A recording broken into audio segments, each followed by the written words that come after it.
A.J. Brown making headlines this week. He had that cryptic post on X implying his frustration with his lack of involvement in the offense. That post since deleted. Against the Bucs, we know Brown had 2 catches, 7 yards. Though the Eagles still won the game to go on to the season 4-0 on the season. Let's hear from Brown yesterday.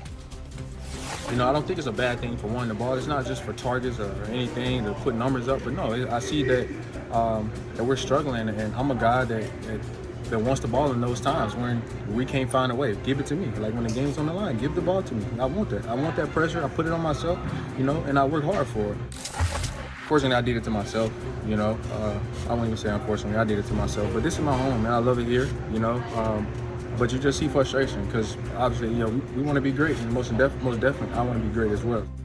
So Stephen A., you hear how he took accountability for his frustration. He said, "Put it on me." Does this put an end to any of the questions about A.J. Brown wanting to be in Philly? No, it doesn't. Okay. Because he's in Philadelphia. I can't speak. I'm proud to have these two brothers who's going to break it down for me from a football perspective. I'm media. I know Philly. I worked in Philly for 17 years. You understand? I ain't asking. That I'm an expert on. It ain't going in. It ain't going in. It's Philadelphia. Period. That's literally the simplest answer that you could give. I want to say this, though. Where I was really interested in broaching this subject with y'all was because of what Drew Brees came on this show and said too. He pointed out how in the second half they targeted A.J. Brown throughout the game, but especially in the second half. They went 0 for 8, didn't complete a pass, 0 yards by Jalen Hurts. Drew Brees intimated that part of the issue was they were trying to get him the ball instead of just playing within the natural, normal flow of their offense. This is what he said, not me. So I wanted to go first on this matter because I wanted to pass the baton to y'all by simply asking the question, is Drew Brees correct when he pointed to the fact that, look, it's not like he's not being targeted. He was targeted. He has been targeted. And this notion that he hasn't been targeted is not accurate. Okay, yeah, so one, I love A.J. Brown, and I love his comments there at the press conference. And that is a great problem to have if that's the problem in Philadelphia, that you have a dog at wide receiver that wants the ball. So in relation to Drew and on the football perspective, I would tell you this. I think what's going on with A.J. Brown and what they're asking him to do feels high schoolish when it comes to the routes. A.J. Brown, if you asked me what his routes look like, I would kind of just do this. His routes are basically straight lines. He runs go routes. He runs stop routes. There's an occasional like slant or in-breaker at like 5 yards. I just believe he's way, way, way too good of a player than to do that. So there's to do what? Then to do those basic routes. Got it. Okay? There's an elementary element to that. These defenses are good. They're smart. They know what he's doing too. So there's one. I think number two, Jalen Hurts has become a very risk-averse quarterback. And I don't want that to come off in a negative fashion.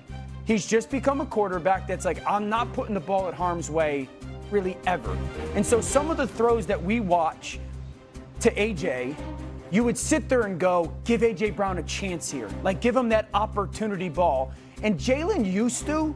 He's not doing that right now. Some of those throws down the field that land like essentially out of bounds, everybody would sit there and go, give him a chance to make that catch. But Jalen's like, no, that's just not the style of quarterback Jalen is right now. And I would sit there and go like, I can't argue it against it. They've won 20 out of 21, right? And so you always want to get your guys the ball. So I think that's the right thing to do. I just think there needs to be a lot more variance in what they're asking AJ to do. He's way too talented of a player than just to sit there and go, you just run fast.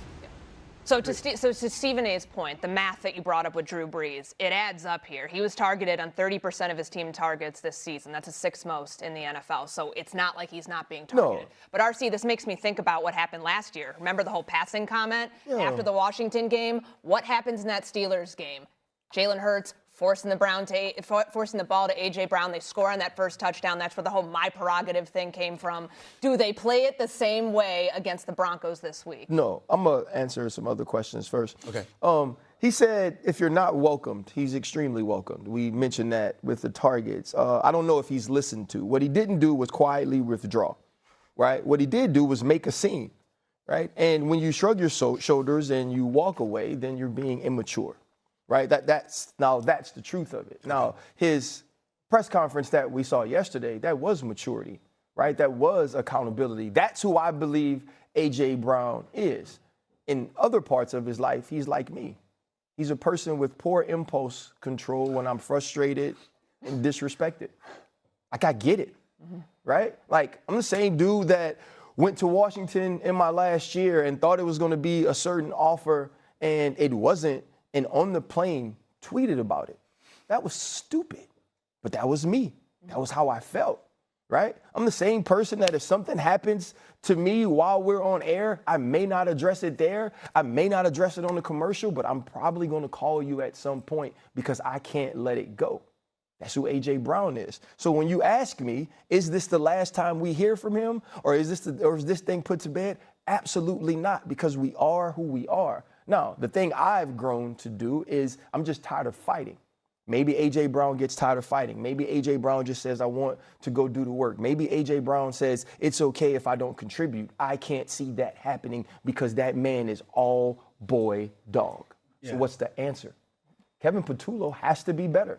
And we haven't talked about him and we haven't mentioned him a lot, but everything Dan said is right. I literally watched the game on the TV copy and I see off coverage and I go, hitch. You know what the route is going to be. I see blitz and I go, side adjust, slant, skinny, right? I see off coverage and I look at the down and distance and I say double move, right? I see press and I say go ball. If I'm seeing that and I don't watch their games to know that, the other team knows as well. They have to improve on that. It's not the targets, it's the type of targets, and they have to find out how to make plays. Before you go, the one thing that I would add, however, is that it's a new offensive coordinator. Yes. So it's a new offensive coordinator. When we're talking about maturity when it comes to A.J. Brown, you might talk about your impulses or whatever, but the facts are the facts. You might feel a certain way, and then you might deduce how you should react in the moment or whatever. But when the facts are the facts, you're not going to ignore them. A lot of times with a lot of professional athletes, what we're seeing in this day and age is that they're ignoring the facts and allowing their feelings to usurp the facts that are out there. If you see what you see and the opposition sees what it sees, but you know that you've still been targeted 30% of the time, yet you still elect to react that way, now all of a sudden, to point to D.O.'s part, Jalen Hurts or somebody else might get an attitude because they know what it is just like they know you know what it is. Yeah. So they're looking at you and they're saying, if you know what it is, why are you tripping? Yeah. And why are you putting us in a position where we have to defend ourselves when you know what the facts are? That's where it gets dicey. If you don't know, you don't know. And somebody could, tug you and be like, come on, man, here's what the deal is. Let's be cool. That's different. But when you know and you still act up, that's when it could be